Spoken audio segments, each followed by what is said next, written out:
आपका स्वागत है हमारे आयुष्मान चैनल में। ठीक है, और हमारा जो आपका सीरीज़ चल रही है वो आपकी यूपी पैट के लिए चल रही है, जिसका एग्ज़ाम सितंबर में है। तो आज हम आपको टॉपिक लेकर आए हैं जीएस का, और आपका पहला ही टॉपिक है सिंधु सभ्यता, जो बेहतरीन टॉपिक रहता है। आपके बहुत सारे क्वेश्चन पूछे जाते हैं। आप हमारे चैनल में जुड़ सकते हैं और यूपी पैट की बिल्कुल फ्री कोचिंग ले सकते हैं। आपको मैथ, रीजनिंग सारी चीज़ पढ़ाई जा रही है।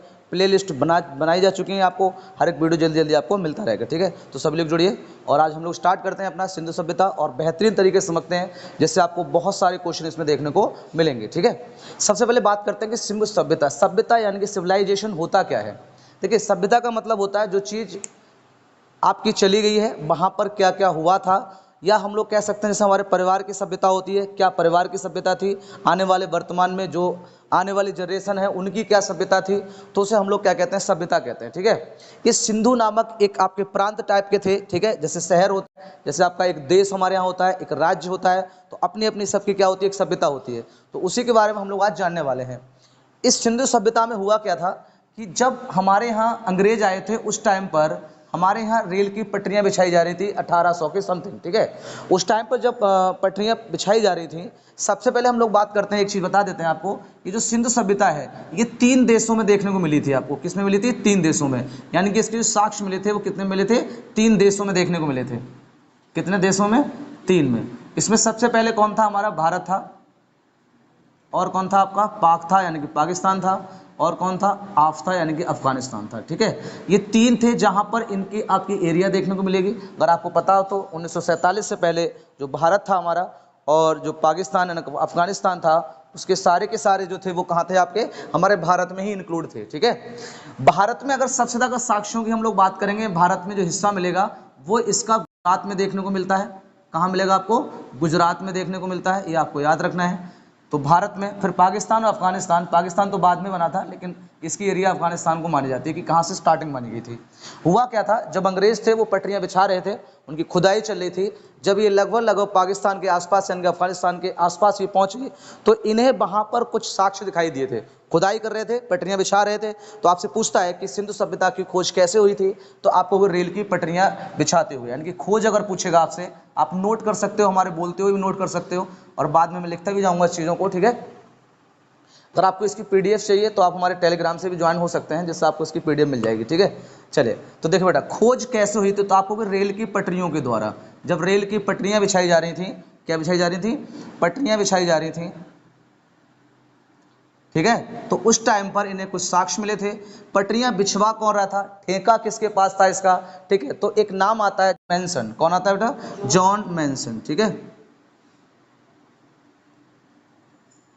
John mention. और ये बात थी हमारी कब? 1826 ईस्वी। तो सबसे पहले आता है कि सिंधु सभ्यता की खोज किसने की थी, सबसे पहले सिंधु सभ्यता के बारे में बताया किसने था। ठीक है, अब इनको ऐसा लगा था, तो ये ज़्यादा जानकार तो थे नहीं, तो इन्होंने इस चीज़ को इन्फॉर्मेशन पास कर दी। ठीक है, और इन्होंने बताया था कि आसपास यहाँ पर ईंटें हैं या कोई चीज़ है, मृतभांड हैं। ठीक है, आपके कुछ मिट्टी के बर्तन निकले थे इस तरह से ना, तो कुछ साक्ष्य आपको दिखाई दिए थे। ठीक है, हाँ, चार्ल्स जॉन मेंस, कोई दिक्कत नहीं, एक ही नाम होता है इनका। ठीक है, 1826 में हुआ था। अब इन्हें ये चीज़ की जानकारी नहीं थी, इन्होंने क्या करा, इस बात की रिपोर्ट दी आगे। ठीक है, एक खगोल वैज्ञानिक थे उस टाइम पे, अगर नाम सुना गया हो, कनिंघम। कौन थे? कनिंघम। कनिंघम ये खगोल वैज्ञानिक थे, और जब इन्हें बुलाया गया तो इन्होंने इस बात की पुष्टि कर दी थी कि यहाँ पर कोई ना कोई सिविलाइजेशन है, यानी कि कोई ना कोई सभ्यता थी जो विलुप्त हुई है, वो उन्होंने देखने को मिलेगी यहाँ पर। ठीक है, अब इन्होंने क्या करा, इन्होंने जैसे मान लो यहाँ पर कोई पटरी है वो चल रही है यहाँ पे आगे, और यहाँ पर कोई स्थान मिल गया। अब ये नहीं पता होता है इन लोगों को कि इसको खोदना किधर है। मान लो अगर इधर खोदते हुए चले गए तो इधर बहुत लंबे चले जाओगे आप, अगर इधर खुदाई कर ली तो आप इधर बहुत चले जाओगे, इधर खुदाई स्टार्ट करी तो अब कुछ पता नहीं होता है किधर फैली हुई है। तो कनिंघम ने क्या करा, इस पूरे को राउंड अप करा, और उन्होंने बताया था कि इतनी जगह पर ये सभ्यता हो सकती है। तो इधर ये चले गए कहाँ, थोड़ा सा जम्मू कश्मीर तक चले गए थे, इधर कहाँ चले गए, ये अफगानिस्तान तक चले गए थे, इधर कहाँ चले गए थे, आपके यूपी में मेरठ तक चले गए थे, नीचे कहाँ चले गए थे, आपके महाराष्ट्र तक चले गए थे। इस तरह से इन्हें घोड़े के द्वारा क्या कर दिया, एक सीमा को क्या कर दिया, निर्धारित कर दिया। ठीक है, ठीक है, इन्होंने क्या करा कि इतने अगर एरिया में आप खुदाई करते हो तो आपको इस सिविलाइजेशन के साक्ष्य मिलेंगे। ठीक है, तो ये चिन्हित हो गई, और इन्होंने उस टाइम पर इसको 13 वर्ग किलोमीटर की रेंज में बताया था। उन्होंने कहा इतने क्षेत्रफल में आपका सिविलाइजेशन है, ठीक है। लेकिन वर्तमान में अगर हम लोग बात करें, वर्तमान में, क्योंकि जब खुदाई हुई थी तो कुछ चीज़ें बढ़ गई थी। जैसे मान लो बड़ी क्या थी, जैसे मान लो यहाँ पे खुदाई कर रहे हैं, इधर पश्चिम की ओर तो, पूरब की ओर तो ज़्यादा बड़ी नहीं थी। इधर देख लो, मान लो हम यहाँ खुदाई कर रहे थे, अब खुदाई करते करते यहाँ पे जब हमने खुदाई स्टार्ट की तो जहाँ पर मिट्टी अलग से आई हुई होती है ना, तो वहाँ पे भुरभुरी मिट्टी होती है, यानी कि आप उसको हाथ से बड़ी बारीकी से हटा सकते हो, फावड़े या खुरपी की जरूरत नहीं पड़ेगी आपको, ठीक है। तो इन्होंने जब इसको हटाना स्टार्ट करा तो थोड़ा सा आगे भी बढ़ गई है, क्या हुआ आगे, तो इनकी एरिया को कुछ क्रॉस कर गए। इन्होंने जब मिट्टी हटाई तो मिट्टी नॉर्मल हट रही थी, तो उन्होंने सोचा आगे तक हो सकती है सिविलाइजेशन। जब आगे पहुंचे तो इसके बाद इन्हें कठोर मिट्टी मिलने लगी, तो उन्होंने वहीं पर छोड़ दिया, तो कुछ ना कुछ इन्होंने किलोमीटर आगे बढ़ गए थे ये लोग, सही है। तो ऐसे ही इधर के लिए थोड़ा सा किलोमीटर आगे बढ़े थे, इधर मान लो यहाँ से मान लिया, ऐसे इसके आगे थोड़े से बढ़ गए थे, सही है। इस तरह से बढ़ते बढ़ते इन बिंदुओं को पहुंच गए थे। अब इनको हम बताएंगे कि विस्तार कहाँ पड़ता है एक नक्शे में, ठीक है। तो पहले ये चीज समझ में आ गई आपको, ठीक है। तो रेल की पटरियों को बिछाते हुए जॉन मैनसन के समय 1826 में सिंधु सभ्यता की क्या हुई थी, खोज हुई थी, ठीक है। यहाँ तक बात समझ में आ गई होगी, ठीक है। आप इसको समझना, देखो आगे समझते हैं इसको। इसके बाद बात आती है कि यहाँ पर जो लोग रहते थे, क्या रहते थे बेटा इसमें, यहाँ पर जो लोग रहते थे, व्यक्ति रहते थे, वो क्या कहलाते थे। जैसे हम लोग आर्य सभ्यता पढ़ेंगे तो जो आर्य थे, तो वैदिक सभ्यता में जो लोग रहते थे उन्हें आर्य कहते थे, है ना, मध्य एशिया से आए हुए थे। तो इसी प्रकार के जो सिंधु सभ्यता के लोग थे वो क्या कहलाते थे, ठीक है। तो आप कहोगे द्रविड़ कहलाते थे, क्या कहलाते थे, द्रविड़। हमारे द्रविड़ लैंग्वेज भी थी, भाषा भी थी, अगर आपको पता हो इसके बारे में, ठीक है। तो क्या कहलाते थे द्रविड़। जो द्रविड़ थे, इन्हें कपास उगाने का सबसे पहले जाता कि कपास भारत में किसने उगाई थी। तो आप कहो किसने उगाई थी बेटा, भारत में कपास, भारत में कपास किसने उगाई थी, तो आप कहोगे द्रविड़ों ने उगाई थी। यानी कि सबसे पहले लाने का श्रेय किसको था, द्रविड़ को था। जिस प्रकार तंबाकू को लाने का जो अधिकार था, जो सबसे तंबाकू लेकर आए थे, वो कौन लाए थे, आपके पुर्तगाली लेके आए थे। इसी हिसाब से कपास, कपास में वर्तमान में सबसे आगे कौन सा है राज्य भारत का, इस टाइम वर्तमान में कौन है सबसे आगे कपास में, कपास का उत्पादन सबसे कौन कर रहा है इस टाइम, नहीं, महाराष्ट्र। कौन कर रहा है आपका, महाराष्ट्र। तो महाराष्ट्र अभी नंबर 1 पे, इससे पहले गुजरात था। जो कपास होती है आपकी बेटा किस में उगाई जाती है, मिट्टी। अब मिट्टी कौन सी, काली मिट्टी। काली मिट्टी में एक गुण और भी होता है कि ये नमी को बहुत ज़्यादा समय तक क्या कर सकता है, रोक कर सकता है ना। पूछता है कि कौन सी मिट्टी ऐसी होती है जो नमी को अवशोषित कर लेती है और काफ़ी समय तक रख सकती है, ठीक है। तो ये इसका श्रेय जाता है, ठीक है, जो मिट्टी है आपकी, ठीक है। अब आगे बढ़ते हैं इसको। तो ये द्रविड़ समझ में आ गया, तो यहाँ के लोग क्या कहलाए थे, द्रविड़ कहलाए थे। इस सभ्यता को क्या क्या कहा गया था, इसकी हम लोग बात करते हैं। देखिए इसको हम रफ कर देते हैं इधर से, कोई दिक्कत है यहाँ पर, चलिए आगे बात करते हैं। इस सभ्यता को बोलते क्या क्या हैं, तो देखिए सभ्यता के नाम पूछ लेता है कभी कभी कि किस किस नाम से इसको संबोधित किया गया है। तो देखिए सबसे पहले हम लोग बात करते हैं नामों में। पहला आता है ये सिंधु घाटी सभ्यता, सिंधु घाटी सभ्यता, ठीक है। दूसरा कौन सा आता आपका, सैदव सभ्यता, इसी को बोला जाता है, ठीक है। अगला सप्त सिंधु, सप्त सिंधु प्रांत की सभ्यता, ठीक है। अगला आता है आपकी हड़प्पा सभ्यता,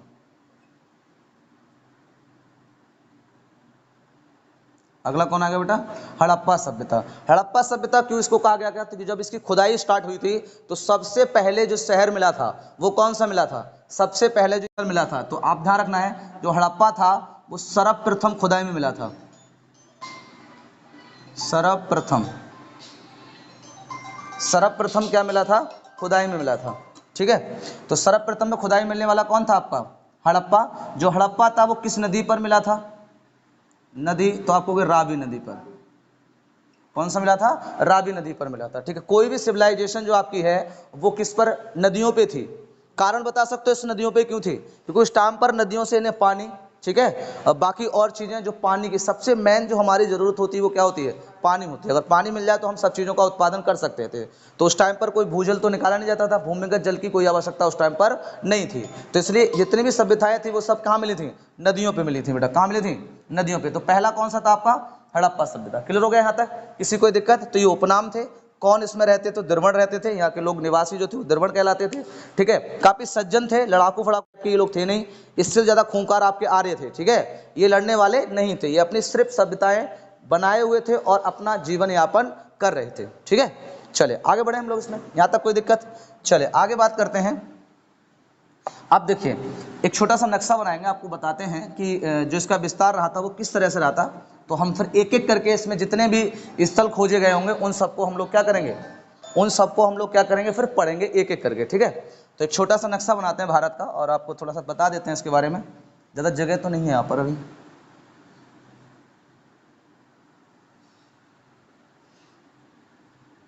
शायद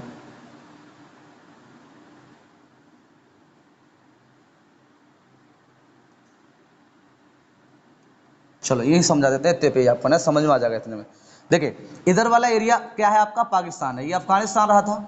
तो यहाँ पे सबसे पहले जो आपको पहला स्थल खोजा गया था, लास्ट बिंदु है जहां तक की गई थी, यानी कि ना, तो ये आपका इधर वाला एरिया, ये पूरब कहलाएगा, ये पश्चिम कहलाएगा, ये उत्तर कहलाएगा और नीचे क्या कहलाएगा आपका बेटा, दक्षिण कहलाएगा। ठीक है, इधर आपका यहाँ पर आ जाएगा जम्मू कश्मीर। कौन आ जाएगा बेटा आपका, जम्मू कश्मीर। कौन आ जाएगा आपका, जम्मू कश्मीर। अगर इस साइड में हम लोग नक्शे में देखेंगे तो हमारा यहाँ कौन आ जाएगा आपका, यहाँ मान लेते हैं हम लोग मेरठ, यानी कि यूपी में मेरठ आ जाएगा। सही है, यहाँ हमारा एरिया रहता है कौन, महाराष्ट्र। कौन रहेगा बेटा, महाराष्ट्र रहता है। इसको थोड़ा सा इधर कर देते हैं तो पूरा ले लिया जाएगा इसमें। ठीक है, ठीक है, तो यहाँ पर आपका एरिया, ये पश्चिम एरिया है आपका, यानी कि पश्चिम बिंदु है। कौन सा आपका, पश्चिम बिंदु है। और पश्चिम बिंदु जो आपका था वो कहाँ था आपका, अफगानिस्तान में था,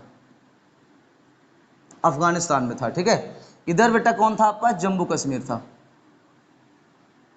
अब तो ये चेंज हो गया आपका लेह और लद्दाख में अलग अलग डिवाइड हो रहा है जम्मू कश्मीर। ठीक है, तो उस टाइम पर ये था आपका, यहाँ पर मेरठ पड़ेगा, यानी कि उत्तर प्रदेश पड़ेगा।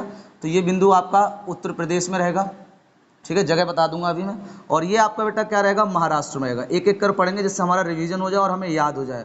बहुत ज़्यादा डीप आपसे नहीं पूछता है उसमें, लेकिन फिर भी कुछ चीज़ें आपको पता होनी चाहिए। ठीक है, अब बेटा अगर हम इसको मिलाते हैं, अगर इसको हम डॉटेड करते हैं, अगर आपको डॉट डॉट दिखाई दे रहा हो स्पष्ट, ठीक है बेटा, तो हम इसको इस तरह से क्या कर देते हैं बेटा, मिला देते हैं। आपको कैसा कर देते हैं, ये मिला देते हैं। तो आप अगर इसका अनुमान से देखोगे, कनिंघम ने सिर्फ इसका सर्वेक्षण किया था और उन्होंने इसे कुछ नहीं बताया था कि इसकी सीमाएं कहाँ हैं, है ना भाई, और ये किस प्रकार की आकृति बनाएगा। तो इसमें एक आपका सवाल पूछने वाला आ जाता है कि सिंधु सभ्यता की आकृति क्या थी। तो आप, मुझे नहीं लगता कि मुझे ये बताना पड़ेगा कि इसकी आकृति कैसी थी।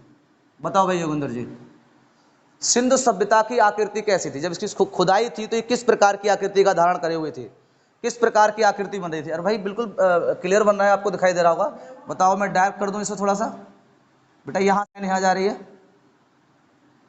यहाँ से यहाँ जा रही है, तो आपको ये कैसी लग रही है, बिल्कुल देखो त्रिभुज लग रहा होगा बेटा। कैसा लग रहा है ये, त्रिभुज। तो आपसे पूछेगा कि सिंधु सभ्यता का जो आकार था वो किस प्रकार से मिला था, तो आप कहोगे त्रिभुजाकार था। कैसा था बेटा, त्रिभुजाकार था।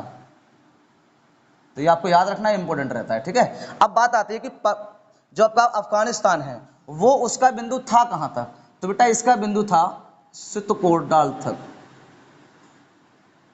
एक जगह का नाम था सुतकोडाल। ठीक है, यहां पर था सुतकोडाल तक। यहां जम्मू कश्मीर, ये पीसीएस में भी क्वेश्चन आया था अभी आपका, कहां था ये जगह थी, मांड, वहां तक था आपका। कहां था, तो आपसे डायरेक्ट पूछ सकता है कि मांड कहां पर था सिंधु सभ्यता में, तो आपको कोई जम्मू कश्मीर में था। ठीक है, मांड कहां था बेटा, जम्मू कश्मीर में था। अब नीचे आते हैं मेरठ में, तो मेरठ में कहां था, तो आप बताएंगे आलमगीरपुर में था। कहां बैठा था, आलमगीरपुर। मेरठ की एक जगह थी आलमगीरपुर, वहां तक सिंधु सभ्यता का क्या था, विस्तार था। तो आपसे पूछ सकता है कि यूपी में सिंधु सभ्यता का विस्तार कहां तक था, तो आप कहां तक बताओगे, आलमगीरपुर तक। कहां तक बताओगे, आलमगीरपुर। महाराष्ट्र में अगर पूछेगा, कहां पूछेगा बेटा, महाराष्ट्र में, तो आप बताओगे दायनाबाद। कहां बताओगे, दायमाबाद। तो देखिए चलिए बेटा इसको लिख देते हैं हम लोग मेरठ। यूपी में बेटा जगह पड़ेगी कौन, मेरठ। और मेरठ में एक नाम आता है बेटा कौन, आलमगीरपुर। दिखाई दे रहा होगा, ठीक बेटा। क्या पड़ रहा है, मेरठ में एक जगह पड़ती है, उत्तर प्रदेश के मेरठ में एक जगह पड़ती है कौन, आलमगीरपुर। सही है, आलमगीरपुर। तो ये यहां पर बिंदु रहता है आलमगीरपुर का, ये आपका माइंड रहता है। महाराष्ट्र में एक जगह पड़ती है कौन, दायमाबाद। कौन पड़ती है बेटा, दायमाबाद। ठीक है, तो ये 3-4 बिंदु रहते हैं आपको, ये दोनों आपके समांतर रहते हैं। पूछ सकता है कि सिंधु सभ्यता के निम्न में से कौन से बिंदु थे जो समांतर थे। तो बेटा आपको ये लगभग समांतर होते हैं, एकदम एग्जैक्ट होंगे लेकिन लगभग आपको समांतर लग रहे होंगे। तो आपका मांड, आलमगीरपुर और दायमाबाद जो है वो आपका क्या बेटा, समांतर, बिल्कुल एक ही बिंदु में है। क्वेश्चन को रटा रटाया नहीं पूछता है, वो आपको बस थोड़ा सा घुमाकर पूछता है कि आपको नॉलेज कितनी है। अब ये तो ना टीचर बनाएगा ना, आपको क्वेश्चन लिखवाया जाएगा कि समांतर कौन था, है ना, या पूरब में कौन था, पश्चिम में कौन था, दक्षिण में कौन था। ये तो आप अपने आप बता सकते हो बेटा, ये उत्तर वाला इलाका है, ये महाराष्ट्र। आपको क्या देगा कि दायमाबाद बताओ, दायमाबाद के उत्तर में कौन सा बिंदु था। तो बेटा उत्तर में तो 2 है ना भाई, तो ये भी उत्तर में माना जाएगा, ये भी उत्तर में माना जाएगा। बात समझ में आ गई। अगर पूछेगा जो आपका दायमाबाद है इसके पश्चिम में कौन था, तो पश्चिम में बेटा जरूरी नहीं यही हो, पश्चिम पूरा एरिया होता है। किसी भी नक्शे का जो एरिया हम लोग पढ़ते हैं इस तरह से पढ़ते हैं, तो ये पूरा का पूरा क्षेत्र कहलाता है। समझ में आया, इस तरह से। चलिए यहाँ तक समझ में आ गया होगा। लेकिन कोई भी सिविलाइजेशन जब है, यानी कि सभ्यता जो है बेटा, वो आपकी किसी ना किसी नदियों पर हुई होगी। तो वो आपसे यहाँ पे नदियां भी पूछेगा कि सुतकाडोर जो है आपका, वो किस नदी पर सभ्यता थी। ठीक है, ये बेटा आपके सिंधु सभ्यता के शहर हैं, ध्यान रखना, जहां जहां तक इनका विस्तार रहा था सिंधु सभ्यता में। अब जब सिंधु सभ्यता में है तो वहां वहीं पर रहे होंगे। ठीक है, तो चलिए, तो नदी की बात हम लोग कर देते हैं। तो यहां पर अफगानिस्तान में एक नदी रहती है, कौन रहेगी बेटा इसमें, नदी रहेगी डास्क नदी। कौन सी थी बेटा, डास्क नदी। तो जो सुतकाडोर आपका सिंधु सभ्यता का शहर था वो किस नदी पे था, डास्क नदी पे था। आपका मांड शहर पूछेगा किस नदी पर था, नदी पूछ लेगा आप तो ये पता होनी चाहिए आपको नदी, तो चिनाव नदी पे था। चिनाव नदी किस पर था बेटा, चिनाव नदी। अगर पूछेगा मेरठ में, तो मेरठ में बेटा हिंडन नदी, किस नदी पे था ये बेटा, हिंडन नदी। नाम सुना हो आपने हिंडन नदी का, ऐसा नहीं है, तो बेटा हिंडन नदी पे था। ठीक है बेटा। अब बात करते हैं हम लोग किसकी, महाराष्ट्र की। तो महाराष्ट्र में देखते हैं किस नदी पर था ये दायमाबाद नदी की बात कर लेते हैं। ठीक है, महाराष्ट्र किस नदी पे था, तो बेटा ये प्रवरा नदी पर था। किस पे था बता, प्रवरा नदी। प्रवरा नदी जो है ना वो दामोदर नहीं सॉरी गोदावरी नदी की, गोदावरी नदी की सहायक नदी है। प्रवरा नदी बेटा क्या है, गोदावरी की क्या है बेटा, ये सहायक नदी है। मैं यहाँ पे लिख देता हूँ, आप समझ लेना, सहायक नदी। बाकी मैं बोल रहा हूँ, आप लोग नोट अपने बना सकते हो। सही है, बोलो यहाँ तक किसी कोई दिक्कत हो तो बताओ। एक एक पॉइंट्स आपको क्लियर हो गए। तो बेटा इसकी आकृति कैसी थी, त्रिभुजाकार थी, हमने बताया था अभी। लेकिन एक क्वेश्चन यहाँ से पूछ लेगा कि इस त्रिभुजा आकृति को बताने का श्रेय जाता किसको है, किसने बताया था कि इसकी आकृति त्रिभुजाकार है। या ये भी कह सकता है कि जो सिंधु सभ्यता है उसके सीमा का निर्धारण किसने किया था, सीमा का निर्धारण किसने किया था, ये तो आप जान सकते हैं, है ना। सिंधु सभ्यता का जो निर्धारण किया था वो किसने किया था, तो आप बताओगे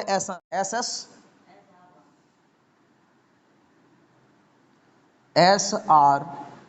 राव ने। ठीक है, तो फिर सीमा का जो त्रिभुजाकार बताया था ये भी किसने बताया था, एस.आर. राव। बोलो यहाँ तक किसी को कोई दिक्कत आई तो। ठीक है बेटा, क्लियर हो गया यहाँ तक, किसी को कोई दिक्कत हो जल्दी बोलिए फटाफट। चले आगे हम लोग बात कर लेते हैं। सबसे पहले हम लोग बात करते हैं अब इसका जो विस्तार है। अगर इसका विस्तार पूछता है कि पश्चिम से और जो आपका पूर्वी वाला इलाका था, यानी कि पूरब, यानी कि आपका आलमगीरपुर, तो टोटल कितना था, आलमगीरपुर कितना था। सही है, तो देखिए यहां से यहां तक का अगर हम किलोमीटर की बात करेंगे, अगर हम इसकी बेटा क्या करेंगे, किलोमीटर की बात करेंगे, तो ये बेटा 1600 किलोमीटर था।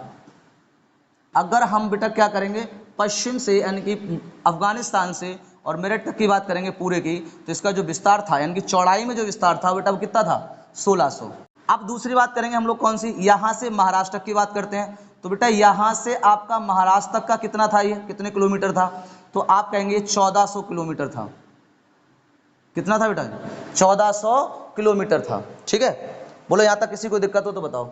ठीक है, तो यहाँ बेटा कितना था, ये 1400 किलोमीटर था। पूछ लेता कभी कभी कि इसका विस्तार यानी कि उत्तर से दक्षिणी विस्तार कितना है इसका, तो 1400 किलोमीटर बताएंगे, और पश्चिम से अगर आप पूर्वी विस्तार पूछेंगे तो 1600 किलोमीटर। इसमें क्वेश्चन पूछता है कि सिंधु सभ्यता का विस्तार किस इलाके में ज़्यादा नहीं हुआ, विस्तार आ रहा समझ में आता है, तो आप नोट करते हैं साथ में कि भाई उत्तर प्रदेश जो मेरठ है आपका, इसके आपका पूर्वी एरिया में पड़ता है।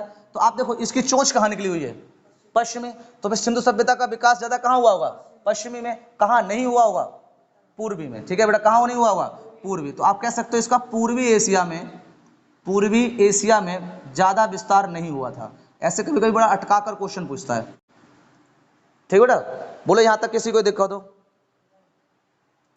जल्दी बताइए, ठीक है। अब बात आती है, वो ये पूछेगा आपसे कि सिंधु सभ्यता थी उसमें जो समुद्र था, उसमें बेटा क्या था, समुद्र था। तो समुद्र का जो तट था वो कितने किलोमीटर का था, है ना बेटा। ये समुद्री तट है, मान लो ये क्या है आपका समुद्री तट है। हम पानी दिखा देते हैं, तरंगे, ज्वार भाटा कभी भी आ सकता है। और जो बच्चे ज्वार भाटा का वीडियो देखना चाहते हैं वो प्लेलिस्ट बन चुकी है आपकी, ज्वार भाटा भूगोल के जितने भी आपके वीडियो हैं वो सब आपको देखने को मिल जाएंगे। और प्रैक्टिस सेट संविधान का लगातार चलिए पड़ा है आपको। लाइव क्लास होती है 9 बजे, ठीक है, और हिंदी की क्लास 8 बजे होती है, जो प्रैक्टिस सेट लगवाए जाते हैं, ठीक है। बाकी आपको सारी थ्योरी यहाँ पर देखने को मिलेगी। तो अपने दोस्तों को भी वीडियो को शेयर कर लें, ठीक है। और अगर सब्सक्राइब नहीं करा हो तो सब्सक्राइब करें, बेल आइकन को जरूर दबा लें, जिससे आपको हर वीडियो मिलता रहे, ठीक है। चलिए बेटा आगे बढ़ते हैं। यहाँ तक अगर किसी कोई दिक्कत हो तो बोलो, स्क्रीनशॉट भी ले सकते हैं आप इसका, ठीक है। चलिए मैं आगे बताता हूँ। अब देखो तो बेटा ये क्या है, इसका समुद्र है। तो पूछेगा सिंधु सभ्यता में कितना लंबा समुद्र था, तट कितना था, समुद्री तट कितना था सिंधु सभ्यता का। बहुत अंदर की चीज होती है, आपको ध्यान रखना है, समुद्र का तट। तो आप कहोगे बेटा 13 किलोमीटर था।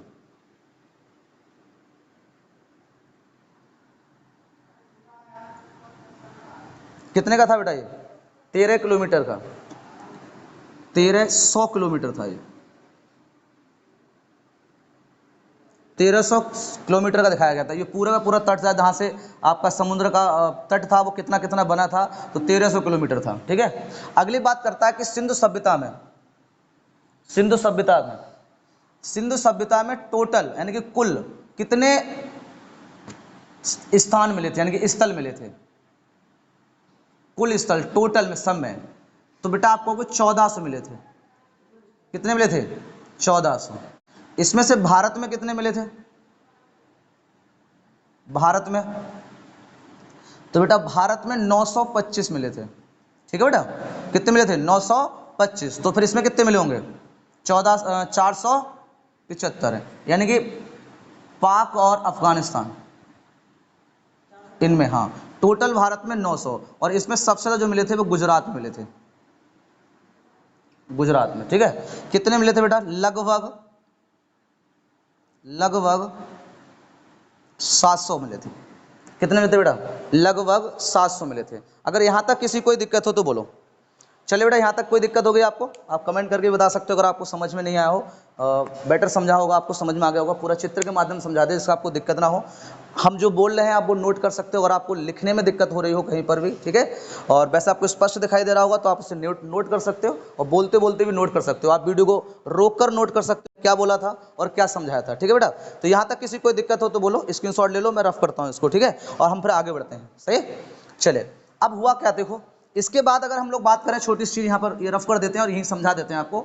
फिर क्या हुआ, जब ये सब कार्य स्टार्ट हो गया, सारी चीज पता चल गई, तो उसके लिए अब खुदाई के लिए एक ठेका देना था कि खुदाई कोई ना कोई करेगा।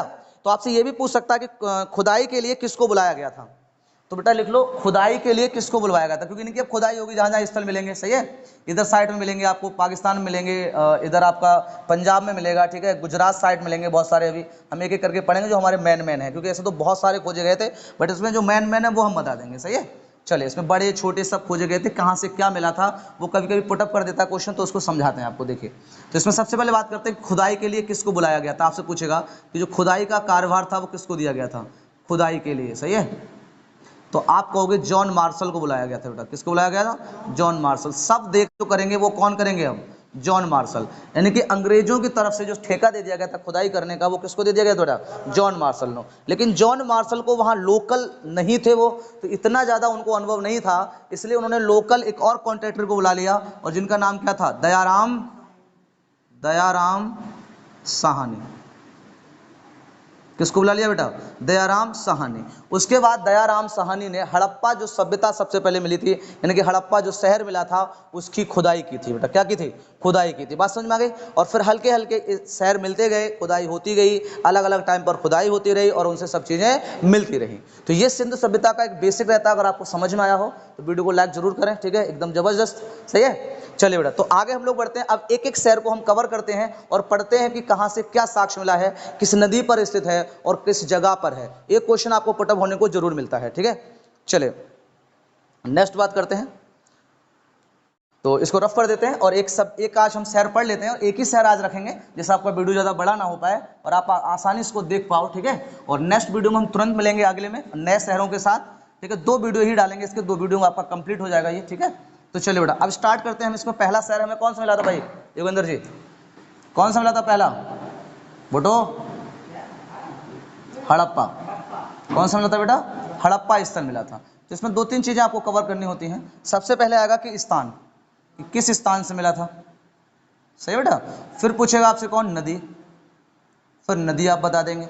फिर आप कहोगे खुदाई करता, कि खुदाई कराई किसने थी इसकी, ठेकेदार कौन था भैया, लेबर कौन लेकर आया था, गड्ढे फड्डे खुरपी फुरपी है ना भाई, फावड़े फावड़े का इंतजाम किसने किया था, है ना, बुरश का हल्की हल्की की। अब ऐसा नहीं कि हर जगह फावड़ा ही चल जाएगा, जहाँ सुई का काम है वहाँ पे सुई का करा जाएगा, सही है। छोटे छोटी खुरपियों का काम है वहाँ खुरपियाँ कराई जाएंगे, यानी पूरा बिल्डोजर लेके लग गए और खोद डाला सब, सही है। चले भाई, चले आगे होते जेसीबी से खुदाई कर लेते, आधे साक्ष्य मिलते और आधे गायब हो जाते। चले भाई आगे बात करें। देखो चलो भाई, हड़प्पा सभ्यता का स्थान बता सकते हो कहाँ बेटा? आप लोगों को याद होगा, ये तो नॉर्मल चीजें किताबों में दे भी रखी होती है, ठीक है। आपको साक्ष्य ज्यादा नहीं मिलते हैं, वो हम कराएंगे आपको बहुत सारे कि कौन कौन साक्ष्य मिले। तो आप बताओ कौन सा स्थान है हड़प्पा सभ्यता में, किस स्थान से मिला था ये, जल्दी बताओ बेटा। देखो बेटा, माउंट गोवरी, माउंट गोवरी जिला कहाँ मिला बेटा? पाकिस्तान। तो ये माउंट गोवरी जिला है पाकिस्तान में, वहां से इसको खोदा गया था और ये सबसे पहले था, ये आपको याद रखना है। पूछेगा किस नदी पर थी हड़प्पा, अभी बताई थी हमने थोड़ी बहुत पहले, अगर आपको याद हो, रावी। बहुत बढ़िया। तो बेटा ये किस में थी? रावी नदी, सही, बहुत सही बता रहे हैं इनको, ठीक है। नेक्स्ट बात करते हैं, खुदाई भी किसने की होगी, इसका मतलब पहला ठेका किसको दिया गया था? हाँ, तो दयाराम साहनी, नाम ही बड़ा अच्छा है इनका, दया, फिर राम भी है साथ में, सही है, दयाराम साहनी। तो पहले इन्हीं पे दया करेगी थी, आपको याद रखना है। तो इतनी चीज तो बेटा कॉमन है, ये आप हर जगह पढ़ते होंगे और नॉर्मली वे से आपसे क्वेश्चन पूछा भी जा सकता है, ठीक है। लेकिन इसके बाद आती है कि खुदाई में यानी कि साक्ष्य क्या क्या मिले थे। तो बेटा हम यहाँ से स्टार्ट करते हैं, इसको आप ध्यान से समझेंगे और यहाँ से भी आपको अच्छे ज़्यादा क्वेश्चन मिल जाते हैं, तो इसकी हम लोग बात कर लेते हैं। तो साक्ष्य की बात करते हैं कि साक्ष्य कौन कौन से मिले थे। चले, तो कौन कौन लोग बता सकते हैं कि साक्ष्य, पहले आप बताइए। साक्ष्य सभी जानते हैं, साक्ष्य का मतलब होता है कि वहां पर खुदाई करते हुए हमें क्या क्या मिला, ठीक है। अब वहां पर ऐसा तो है नहीं बल्ब मिल जाएगा, वहां पे लाइट ही नहीं थी तो बल्ब मिल कहाँ से जाएगा, ठीक है। बल्ब तो अब हमारी सभ्यताओं में मिलेगा, अगर कभी भूकंप आता है, हम दब जाते हैं, कुछ हो जाता है, ठीक है, सही है। चले, तो बाद में बताएंगे भी कि इनको जो हमारे इतिहासकार हैं उन्होंने सिंधु सभ्यता को खत्म होने के बारे में क्या क्या बताया था, ठीक है। तो उनकी हम लोग लास्ट में चर्चा करेंगे, बिल्कुल, ठीक है, बढ़िया करके। एक बार आप पहले आराम से समझ लीजिए। तो पहला साक्ष्य आप लिख लेंगे इसमें बेटा, कुम्हार का चाक। क्या मिला था आपका? कुम्हार का चाक मिला था। कुम्हार का चाक सभी जानते होंगे, जिससे ये बर्तन बनाया करते थे, ठीक है। और बर्तन आपके जो मिट्टी के बड़े बड़े बर्तन हुआ करते थे उन्हें मृतभांड कहा जाता था। और जो बर्तन मिट्टी के बने हुए थे, जैसे थाली है, चम्मच है, कटोरी है, आपका जो पानी पीने के लिए बनाया गया था वो सब, तो वो सब आपके क्या कहलाते हैं? नहीं, मृतभांड तो नहीं कहलाते हैं। मृतभांड तो ये कहलाते हैं इस टाइप के जो मिट्टी के बने हुए होते हैं, बड़े बड़े, आपने देखे होंगे, अगर गाँव में ही बने होते हैं सब, है ना, इस तरह से रख लेते हैं उनको और इस तरह से, तो इसके ऊपर वो ढकने के लिए हो जाती है, यहाँ पर एक वो निकालने के लिए रख लिया जाता है, तो ये मृतभांड कहलाते हैं, सही है। तो ये मृतभांड कहलाते हैं। इसमें गेहूँ फेहूँ पहले डाल लिया करते थे, ऊपर से बंद कर देते इसको, ये मृतभांड कहलाते हैं। टेराकोटा कहलाते हैं। तो मिट्टी की बनी हुई जितनी भी वस्तुएं होंगी छोटी छोटी वाली, वो सब क्या कहलाएंगे? टेराकोटा। टेराकोटा का एक टॉपिक है बड़ा अच्छा प्यारा सा अलग से, उसको आपको समझा दूंगा, ठीक है। तो क्या कहलाते हैं बेटा? टेराकोटा कहलाते हैं। ये मृतभांड कहलाते हैं, बड़े बड़े। हमें अलग अलग कलरफुल मृतभांड भी, पहले कच्चे बनाए गए थे, फिर उनको पकाया गया था, फिर बड़ा बड़ा कलरफुल किया गया। सबसे ज्यादा मृतभांडों का साक्ष्य जो मिला बेटा हस्तिनापुर से मिलता है। कहाँ से मिलता है? हस्तिनापुर से, सही है। सबसे ज़्यादा मिलते हैं कि सबसे ज़्यादा मृतभांड वहीं प्रयोग करे देते हैं। और टेराकोटा होते हैं वो मिट्टी के बने हुए छोटे छोटे बर्तन होते हैं, जैसे सिक्के भी, बहुत ऐसे राजा शासक थे जिन्होंने टेराकोटा के सिक्के चलाए थे, ठीक है, तो वो टेराकोटा कहलाते हैं। यहाँ तक आपको बात समझ में आ गई होगी, ठीक है। नेक्स्ट हम लोग बात करते हैं, चलिए बेटा दूसरा बात कर लेते हैं हम लोग।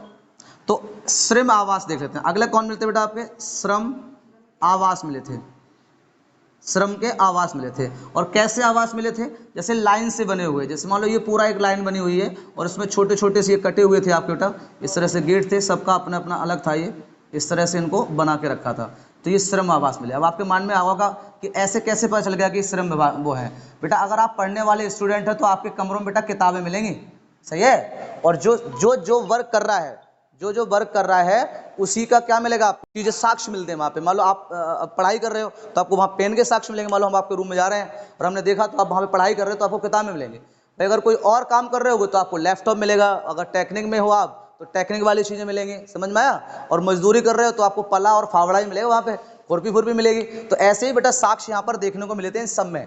तो ये कहा जाता है ये लोग एक श्रम आवास बनाकर सीधे रहते हैं, तो इस श्रम आवास मिले। जैसे आप अगर मोहनजोदाड़ो में जाओगे तो वहां पर पुरोहित के आवास मिलेंगे, तो वहां पे पूजा पाठ का बहुत सामान मिला था, तो इसलिए कहा जाता था कि यहाँ पर पुरोहित से आवास थे। तो पूजा पाठ लोग मोहनजोदड़ो में बहुत ज्यादा करते थे।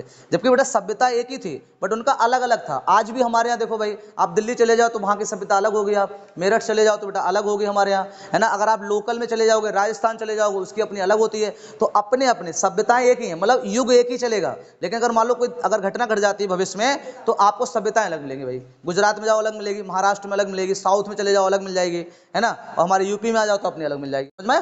चले तो इसको हम लोग आज समझ आ गया आपको। तो ये क्या होता है, आपके श्रम आवास मिले थे। कौन मिले थे बेटा, श्रम आवास। इसके बाद हम लोग बात करते हैं बेटा, इसमें अन्नागार मिले थे। कौन मिले थे बेटा, अन्नागार। अन्नागार का मतलब क्या होता है, ये अपनी जो खाने वाली वस्तुएं थी, जो अनाज था उसको क्या करते थे, स्टोर करते थे। तो उसमें आपको गेहूं का साक्ष्य मिला था, जौ का मिला था, इस तरह से। तो ये कहा गया था, बड़े बड़े आपको बहुत सारे कमरे मिले थे। जैसे एक नॉर्मल कमरा है तो हम मान लो इसको बहुत बड़ा कर दें तो ये बेटा ये बड़ा कमरा हो गया एक, है ना। तो इस तरह स्टोर रूम की तरह मिले थे और वहां पर आपको किसके साक्ष्य मिल गए थे, गेहूं या धान के साक्ष्य मिल गए थे, ठीक है। नेक्स्ट बात करते हैं अन्नागार के बाद। अन्नागार देखो, अगर इसमें हम लोग बात करें तो सबसे बड़े अन्नागार मिले थे आपको, वो कहाँ मिलेंगे, मोहनजोदड़ो में।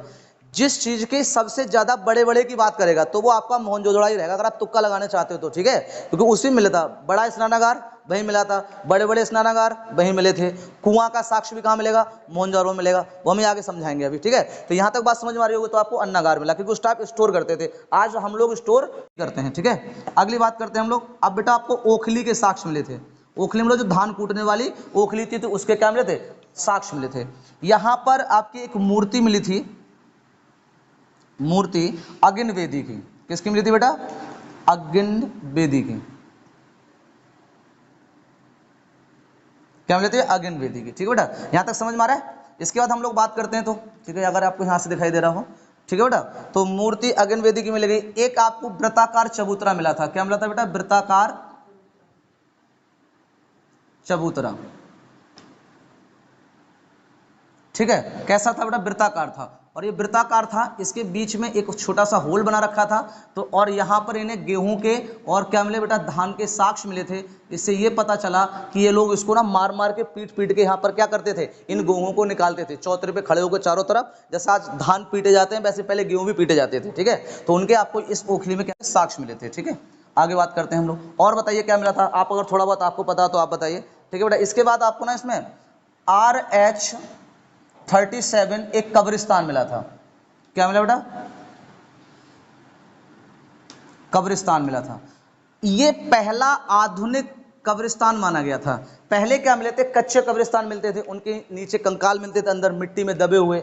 लेकिन एक पहला ये आधुनिक ऐसा माना गया था कि इस कब्रिस्तान को, इसकी जो कब्रें थी ना बेटा, वो बड़े हिसाब से पत्थरों से लगा लगा के बना रखी थी, ऐसे करके बना रखी थी। और इसी के अंदर बेटा क्या करा था, मुर्दों को दफना दिया गया था बेटा। क्या कर दिया गया था, मुर्दों को दफना दिया गया था, ठीक है। और इसके ऊपर भी हल्के हल्के, जैसे ना हम लोग कोई सी चीज को रख के हम पत्थर ऊपर से पत्थर रख देते हैं, तो इस तरह से बड़े सिस्टमेटिक वे से आपको लाइन से 37 कब्रिस्तान दिखाई दिए थे आपको उसमें। ये आपको देखने को मिलेगा यहाँ पर। तो इसे R37 बोलते हैं, ठीक है। कहीं कहीं पे RS30 लिखा होता है, कहीं बेटा R37 लिखा होता है ना। थोड़ा अलग अलग इन चीजों के बारे में बताता है, बट सब यही है कि सबसे आधुनिक जो आपको कब्रिस्तान मिला था वो आपको कहाँ मिला था, हड़प्पा में मिला था। बड़े अच्छी तरह से उन्होंने इसको बना रखा था, तैयार कर रखा था, ठीक है बेटा। चले आगे बात करते हैं हम लोग। इसमें हाथी की खोपड़ी मिली थी। तो ये कहा जाता है बेटा कि इसमें हाथी को पालने का बहुत ज्यादा प्रचलन था, तो इसको ध्यान रखना। किसकी बेटा खोपड़ी मिली थी, हाथी की खोपड़ी मिली थी। हाथी की खोपड़ी क्या मिली थी बेटा, हाथी की खोपड़ी मिली थी, ठीक है। नेक्स्ट बात करते हैं आपको,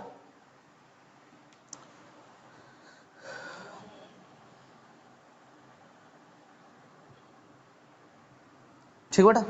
तो और क्या मिला था बताओ, ठीक है। हाँ, मनुष्य का धड़ भी इसी से मिला था। मनुष्य का धड़ मिला था, ठीक है। बात समझ में आ गई। तो इतनी सारी चीजें आपको कहां से मिली थी, हड़प्पा सभ्यता से मिली थी। तो आपको याद रखना, मैं एक मिनट रिवीजन कराता हूँ, आप लोग बता सकते। साथ में सबसे पहले बताइए हड़प्पा सभ्यता का स्थान कहाँ था? तो आपको माउंट गोमरी जिला था जो पाकिस्तान में था। नदी कौन सी थी? रावी नदी थी। ठीक है बेटा। इसकी खुदाई करता कौन माने गए थे? तो आपको दयाराम साहनी माने गए थे। कौन माने गए बेटा? दयाराम साहनी। सबसे पहले बेटा यहाँ कहाँ क्या मिला था? तो आपको कुमार का चाक मिला था। फिर आप क्या बताओगे बेटा? श्रमिक आवास मिले थे। ठीक है। श्रमिक आवास सबसे ज्यादा किसको स्टोर करेंगे बेटा? अब लिंक कर लो, अन्नागार करते हैं। ठीक है। अब अन्न जो होगा बेटा उसे क्या करो? उखली में कूटोगे। उखली में कूटने के बाद उसको क्या करोगे बेटा? इकट्ठा करते हैं। ठीक है। फिर यहाँ पर बेटा क्या मिला था? अग्निवेदी मिली थी। हवन करते हैं जब भी कोई कार्यक्रम नया होता है, तो अनाज जब बड़ा ज़्यादा हो जाता है तो उसको हम लोग क्या करते हैं? अग्निवेदी करते हैं, यानी कि हवनों का प्रयोग करते हैं, तो उसे अग्निवेदी कहते हैं। ठीक है। अग्निवेदी का मतलब होता है हवन, हवन का प्रावधान था वहाँ पर, बड़े अच्छी ये लोग पूजा पाठ करते थे। ठीक है बेटा। RS 37 मिला था। थोड़ा ये योग्य थे। यहाँ पर अनाज भरमार मानी जाती थी। देखो जो बेटा मेहनत करेगा उसके अनाज की भरमार होती है, जो मेहनत नहीं करेगा उसके पास कुछ नहीं होता है। ठीक है। जब अब तो थोड़ा पैसे वाले थे, इन्होंने सबसे ज़्यादा अपने जो पूर्वज थे उनको यहाँ पर एक साक्ष्य ये भी कहा जाता है किताबों में कि बेटा ये इसलिए इन्होंने ये बनवाए थे क्योंकि ये अपने पूर्वजों को सम्मान देते थे और उनको सम्मानित रूप से दफनाना चाहते थे। ठीक है। तो उसने एक नए आधुनिक क्या करा बेटा? कबर बनाने का प्रयास करा था। तो उस टाइम पर कोई सीमेंट और कोई था नहीं कि आपको बसूली या ईंटों से बनाकर तैयार कर दिया जाएगा। तो उन्होंने ईंटों पत्थरों को खिट्टा कर करके उसको बड़ी अच्छी तरीके से बना रखा था। बड़ा सम्मान देना की कोशिश कर रहे थे। हाथी की खोपड़ी मिली थी और मनुष्य का क्या मिला था? धड़ मिला था। तो इतनी सारी चीजें बेटा कहाँ से मिली थी? आपको हड़प्पा सभ्यता से मिली होंगी। मेरे हिसाब से आपको ये पॉइंट समझ में आ गया होगा, आपको ध्यान से आ गया होगा। एक बार इनको रिवीजन मार लें आज तक का। नेक्स्ट टॉपिक में आपको मोहनजोदाड़ो कराएंगे जो युद्ध का प्रतीक माना जाता है बेटा, है ना। और इसे सिंधी भाषा में मृतकों का टीला कहा जाता है क्योंकि यहाँ पे बहुत सारे क्या मिले थे? कंकाल मिले थे, इसलिए कहा जाता था। और क्या चर्चा उसकी होती है हम लोग नेक्स्ट वीडियो में मिलेंगे जल्दी ही। ठीक है। तो सभी बच्चों से यही अनुरोध है कि आप हमारे चैनल को सब्सक्राइब जरूर करें। ठीक है। और आपको हर क्लास फ्री मिलेगी पैट में और बहुत सारे क्वेश्चन आपके फंसने वाले हैं, तो आप जुड़े रहिए। ठीक है। आज के लिए इतना ही। जय भारत, जय हिंद।